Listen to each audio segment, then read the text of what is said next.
आपल्यामध्ये येते, आपल्या सगळ्यांचं स्वागत करते. मी मनापासून साहेबांचा आभार व्यक्त करत असताना खरं तर साहेबांना आता म्हणजे मी सांगायच्या आधीच साहेबांकडे काय यंत्रणा आहे मला माहित नाही.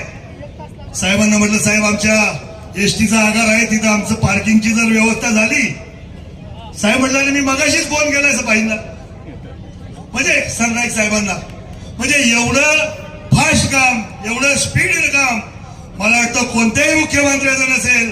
आणि त्याबद्दल भाई मी तुमचा मनापासूनचा आभार व्यक्त करतो. कारण ते स्टँड झाल्यानंतर भाई आमच्या नारायणगावच्या बाजारपेठेला पूर्ण झालेली आल्याशिवाय राहणार नाही.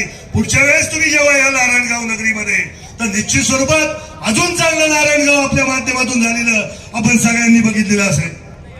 खरं अनेक कामं करत असताना भाई गेल्या पंचवर्षिकला आम्हाला मॅन्डेट देत असताना मला आपल्या नारायणगावच्या लोकांनी पहिला लोकनियुक्त सरपंच केलं. आणि भाई सांगायला अभिमान वाटतो विकास कामं सगळीच होत असतात भाई. परंतु कोरोनाच्या काळामध्ये या नारायणगावच्या आपल्या गॅस शवदायनीने आपल्या आंबेगाव नाही, जुन्नर नाही, खेड नाही, संगमनेर तालुक्यातील सुद्धा विधी भाई आम्ही फ्री केले. त्यावेळेस माणूस माणसाला जवळ येत नव्हता, परंतु आमच्या सगळ्या टीमनी भाई ते काम निश्चित स्वरूपात केलं.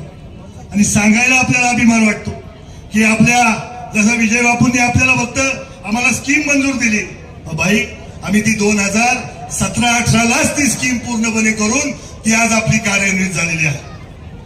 अशी अनेक कामं खरं तर सांगता येतील, परंतु कामाच्या माध्यमातून मी स्वतः अनुभव घेतलेला. मी तुम्हाला आता कालही सांगितलं, आत्ताचंही उदाहरण दिलं की लगेचच्या लगेच ऑन द स्पॉट फैसला करणारे मुख्यमंत्री आपल्याला लाभले. आणि त्याबद्दल खरं तर आपण सगळ्यांनी आज त्याबद्दल